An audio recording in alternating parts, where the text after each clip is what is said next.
Nesse nosso caso, nós vamos conhecer um interrogatório bem intenso e o desfecho desse caso é inacreditável.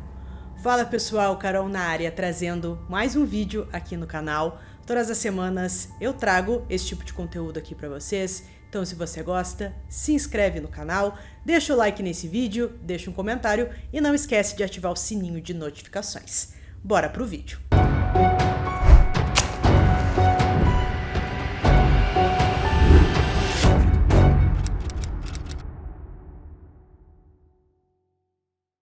Na quarta-feira, 8 de agosto de 2018, a polícia de Fontana, no sul da Califórnia, recebeu uma ligação de Thomas Parris Jr., de 53 anos, conhecido simplesmente como Tom. Ele morava com seu pai, Thomas Parris, de 71 anos. Tom explicou que na noite anterior, seu pai saiu de casa por volta das 9h30, 10 horas da noite, para pegar a correspondência. A caixa de correio ficava no final da rua sem saída, a uma curta caminhada de distância. Thomas levou consigo sua amada husky, Margot, mas poucos minutos depois, Margot voltou para casa sozinha. De início, Tom não ficou preocupado com o pai. Os dois costumavam viver vidas separadas. Thomas era independente, o tipo de homem que podia decidir visitar um amigo ou parente de repente, sem avisar ninguém. Tom deduziu que ele voltaria logo, mas conforme as horas passaram, Thomas ainda estava desaparecido e Tom começou a se preocupar com o pai. A idade avançada dele e sua saúde frágil o tornavam vulnerável. Recentemente, Thomas vinha apresentando sinais de perda de memória. Às vezes ele tinha dificuldades para reconhecer as pessoas e breves lapsos de confusão estavam se tornando mais frequentes. Então seu filho começou a pensar que ele pudesse ter se perdido. Durante a ligação para a polícia, Tom parecia indiferente. Ele sugeriu que a polícia verificasse a área caso um senhor estivesse vagando por perto, então ele disse: "Só me avisem se o encontrarem. Talvez seja meu pai." Foi só isso, sem urgência, sem desespero. A atendente achou aquilo estranho. O caso chegou até uma policial que decidiu ir pessoalmente até a casa para ver o que estava acontecendo. Dentro da casa, os policiais encontraram uma cena estranha. Era praticamente impossível se mover pelos cômodos. Móveis quebrados, ferramentas de construção e pilhas de caixa preenchiam todos os cantos, amontoadas até o teto. A desordem dava lugar a uma sensação de quase inabitável. Ao ser questionado sobre o assunto, Tom pareceu constrangido. Ele explicou que estava em meio a um divórcio e que vinha reformando a casa para vendê-la. Como trabalhava como empreiteiro, estava fazendo a maior parte das reformas por conta própria. Ao mesmo tempo, alegou estar envolvido em outros 8 projetos, o que deixou a casa em completa desordem. Os policiais fizeram uma busca rápida na casa, com suas câmeras corporais gravando tudo. Não encontraram nenhum vestígio de Thomas, mas vários detalhes chamaram a atenção. Seu colchão havia sumido, assim como a cortina do chuveiro de um dos banheiros. Alguns de seus pertences estavam empilhados como se fossem para ser jogados fora. Tom explicou que ele e seu pai estavam se preparando para uma mudança e que já havia doado algumas roupas de Thomas para uma instituição de caridade. No quarto de Thomas, uma parede estava danificada, com um buraco que chamou imediatamente a atenção dos policiais. Tom insistiu que fazia parte da reforma que ele estava fazendo. Mas para o sargento Foley, não parecia uma obra normal. A suspeita aumentou quando ele percebeu que o corpo de Tom estava coberto de hematomas e arranhões. Tom alegou que os ferimentos eram resultado da obra. Ao longo da visita, o comportamento de Tom tornou-se cada vez mais disperso. Ele pulava de um assunto para o outro, frequentemente falando sobre coisas sem relação alguma, como a dieta do seu cachorro. Os policiais chegaram a notar que ele parecia distraído, e Tom minimizou a situação dizendo que estava apenas cansado. Mas para eles, o estado da casa indicava uma luta. Então veio a descoberta que reforçou ainda mais as suspeitas. A polícia encontrou o celular e a carteira do Thomas dentro da casa. Isso era muito estranho porque não fazia sentido ele ter saído de casa sem levar esses itens. Algo que chamou a atenção também foi que parecia alguns respingos de sangue em algumas paredes. A polícia então prestou atenção nisso, mas o Tom tinha uma explicação. Ele disse que às vezes o seu pai se machucava e pudesse ter alguns respingos de sangue, ou até mesmo ele, quando estava trabalhando ali nas obras, pudesse ter se machucado e ficou ali alguns respingos, e que aquilo não era nada importante para o caso. Mas qualquer que fosse a explicação, os policiais não puderam ignorar a perturbadora indiferença que ele demonstrava ao ver sangue em sua própria casa. Tom foi intimado a comparecer à delegacia para interrogatório. Inicialmente ele resistiu, mas acabou concordando e sentou no banco de trás da viatura. Ele foi colocado em uma sala de interrogatório e os detetives Robert Miller e Jeremy Ray começaram a pressioná-lo para obter mais detalhes. Inicialmente, Tom foi educado, descrevendo cuidadosamente a cronologia do desaparecimento de seu pai. Ele ofereceu várias explicações para onde Thomas poderia ter ido. Talvez ele tenha pegado um trem para a casa do irmão, talvez ele tenha ido visitar um amigo. As palavras de Tom descreviam a ausência do pai como algo comum e seguro. Mas de volta a casa, um cenário bem diferente começava a se formar. Os vizinhos descreviam a relação entre pai e filho como explosiva. Eles se lembravam de frequentes discussões acaloradas no jardim da frente. O próprio Tom admitiu ter discutido com o pai antes do seu desaparecimento. As brigas constantes eram alimentadas pelo estado caótico da casa, que levava ambos à frustração. Mesmo assim, eles permaneceram sobre o mesmo teto, já que Thomas estava separado da esposa e não queria ficar em uma casa para idosos. Conforme a preocupação aumentava e o comportamento de Tom permanecia suspeito, a polícia obteve um mandado de busca, apreendeu seus veículos, computadores, celular e ferramentas, e usaram produtos que revelaram sangue seco em vários cômodos, evidência de que alguém havia tentado limpar a cena. A descoberta mais arrepiante ocorreu quando um cão farejador treinado para detectar restos humanos entrou no quarto de Thomas. Ficou imóvel e, em seguida, sinalizou um odor recente de decomposição humana, o suficiente para transformar um caso de pessoa desaparecida em uma investigação completa de homicídio. Depois de mais de 7 horas, outros detetives entrevistaram Tom e usaram uma técnica diferente. Eles o colocaram em um carro e começaram a dar voltas pela cidade. Os detetives pressionaram Tom para que ele lhes mostrasse onde Thomas estava, mas ele continuava repetindo: "Não sei." Eles chegaram em um campo de golfe perto de sua casa. Tom insistiu que não tinha ideia do que havia acontecido com o pai, mas quando o carro passou por um lago, ele de repente exclamou: "Os corpos flutuam ou afundam?" A pergunta foi estranha, que imediatamente soou um alarme para os investigadores. Eles permaneceram em silêncio, esperando ver se ele revelaria mais alguma coisa. O trajeto terminou em um terreno baldio. Tom ficou nervoso, recusou-se a sair do carro, e sua agitação indicou aos detetives que aquele local significava algo. Mesmo assim, ele negou saber qualquer coisa sobre o destino de seu pai. Durante todo o interrogatório, Tom se apoiou fortemente em seus problemas de saúde como escudo. Ele já havia dito à polícia que sofria de pressão alta, asma, depressão e estresse.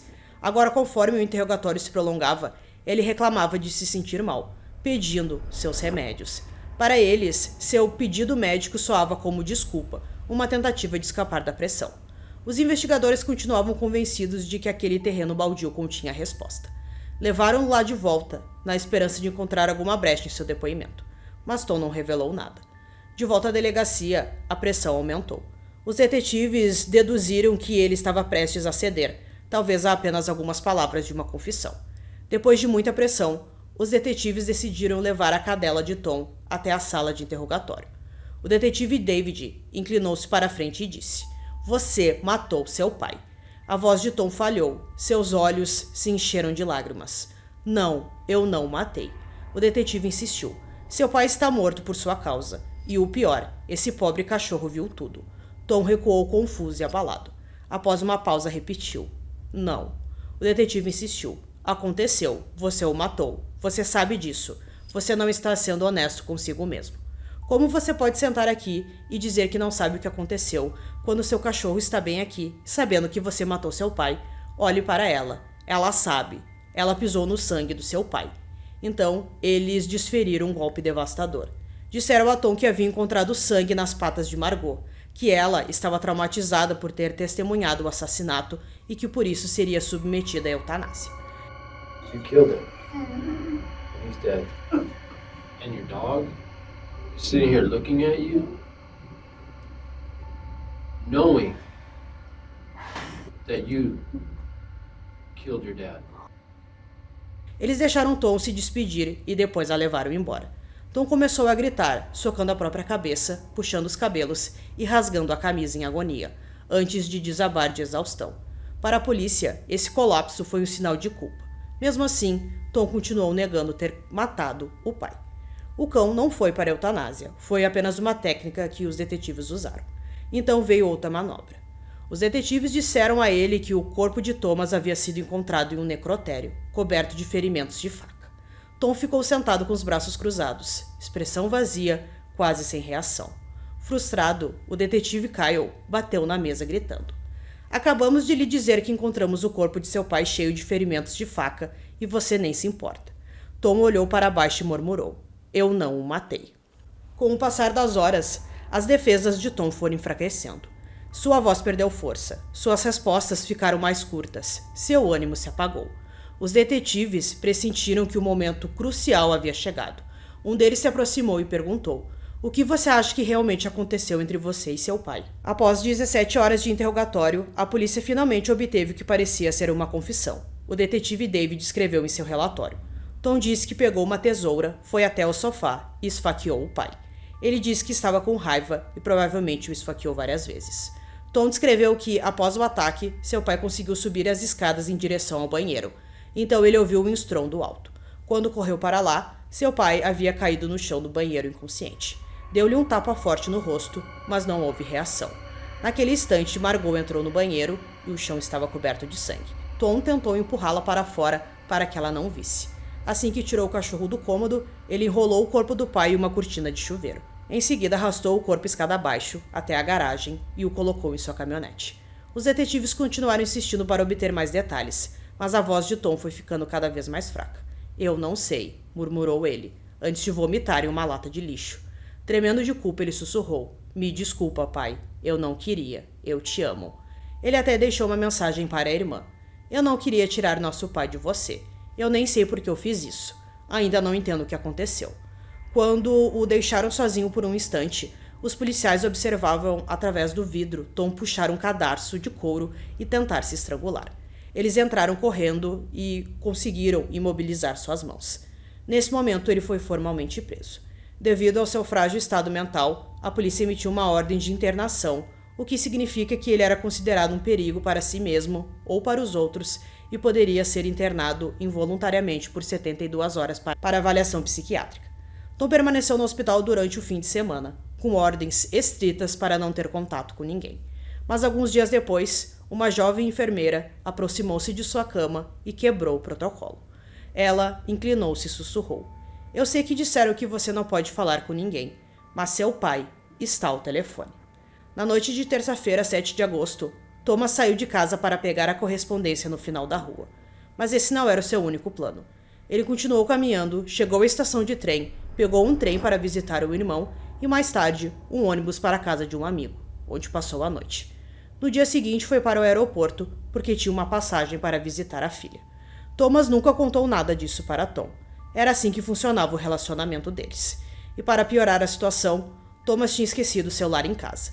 Enquanto isso, a polícia estava convencida de que ele estava morto, e Tom estava sendo massacrado na sala de interrogatório, acusado de assassinar um homem que estava vivo. Desde o início, Tom disse aos detetives que talvez seu pai tivesse ido visitar sua irmã. Ele até lhes deu um número dela, mas, em vez de ligarem para ela, eles intensificaram os esforços para construir um caso de assassinato contra ele. Às 8h45 de quinta-feira, mais de 30 horas já haviam se passado desde que Tom relatou o desaparecimento de seu pai. Tom ainda estava trancado naquela sala de interrogatório quando o detetive Robert Miller finalmente decidiu ligar para a irmã de Tom. E o que ela disse mudou completamente o rumo do caso. "Meu pai, Thomas, está vivo. Ele está no aeroporto agora mesmo, esperando o voo de volta para casa." Os policiais correram para o aeroporto.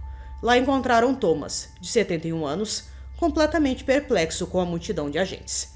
E mesmo sem ter feito nada de errado, eles o algemaram, leram seus direitos e o empurraram para dentro de uma viatura. No mesmo instante em que Tom estava sob custódia policial, tentando tirar a própria vida, os detetives já sabiam, havia 2 horas, que seu pai estava vivo. Em vez de lhe contarem, deixaram-no numa cela e depois o encaminharam para uma ala psiquiátrica. Enquanto isso, Thomas foi levado para uma sala de interrogatório. A polícia não lhe ofereceu nenhuma explicação, nenhuma palavra sobre seu filho, nenhuma menção às falsas acusações que quase o destruíram. Tudo o que disseram foi que sua casa estava sendo tratada como uma cena de crime. Interrogaram-no sobre seu relacionamento com Tom, perguntaram se houve violência entre eles e, por fim, o libertaram. Quando Thomas finalmente soube que seu filho estava internado em uma ala psiquiátrica, implorou para vê-lo, implorou para ligar. mas todas as tentativas foram negadas. Passaram-se dias até que uma enfermeira deixou escapar o telefonema para Tom. Naquele mesmo dia, Tom foi liberado da internação e pôde voltar para casa. Quando o pai e filho finalmente ficaram frente a frente depois de quase uma semana, os olhos arregalados e incrédulos de Tom se encheram de lágrimas. Pai, é você mesmo? Thomas assentiu calmamente. Sim, sou eu. Tom desabou em lágrimas. Disseram-me que você estava morto. Então o telefone tocou novamente.